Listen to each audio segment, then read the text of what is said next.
Good morning, and welcome to Atheist Church. A day late, as I took yesterday off because I was exhausted after a little 5-day tour of Oregon, which was great fun, and maybe I'll have more to say about that later. But for today, I want to explore the question of atheist or agnostic. Why I'm both? Let me back up. There's a great episode of South Park called Simpsons Already Did It, where two of the characters are trying to come up with an original plot that the Simpsons have not already done. My problem here in Atheist Church is often Bill Hicks already did it.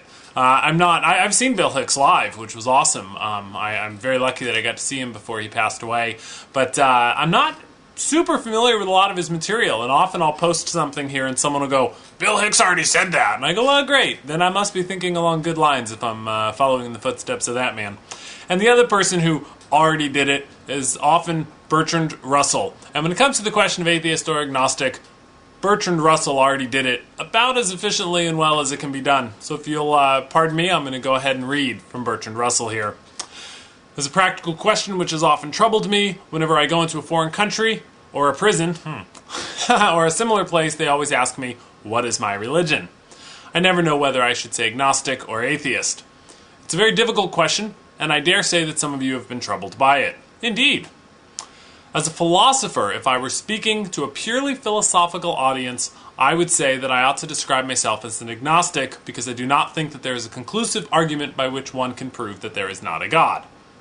On the other hand, if I am to convey the right impression to the ordinary man in the street, I think I ought to say that I am an atheist. Because when I say I cannot prove that there is not a God, I ought to add equally that I cannot prove that there are not the Homeric gods. None of us would seriously consider the possibility that all the gods of Homer really exist.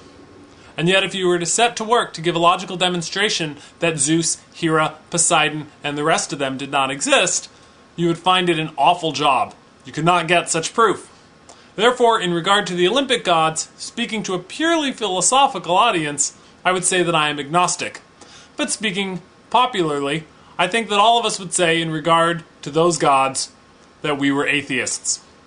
In regard to the Christian God, I should take exactly the same line. Wonderful. And that about says it. I usually answer this question by telling people that I think it's splitting hairs. No, I can't prove that there isn't this God. But I'm not agnostic towards the other things that I can't disprove, and there are many. Going a little further than that, I think that there is significant evidence that the specific gods that many of these people are worshiping were created by man. Because we can see the evolution of them. We can see plagiarism. We can see religions borrowing from earlier religions and earlier texts that in the large scale contradict each other, but we can see where they evolved one into the other. So we can also see false prophecies over and over again. What's amazing is that a religion lasts even past its prophecies failing. Jesus said quite clearly in the New Testament that there were children present while he was speaking who would live to see the return of the kingdom of God upon the earth. It's about 2,000 years overdue. Most of those children, I would say, are dead. That prophecy failed. So, and even the Christian writer C.S. Lewis grappled with this question, and I don't feel he ever came up with a satisfactory answer to it. So, this isn't just some atheist misinterpreting the Bible. So, I'm atheist or agnostic. I still say both. Hey, I also want to say that you can support Atheist Church while getting good stuff for yourself by going to atheistcomedian.com. Thank you so much to Zero Serenity for designing that for me, and you can visit him at zeroserenity.com. He did some great work for me. If you go to atheistcomedian.com and click on the shop, I now have a t-shirt up for sale and 2 different CDs up for sale.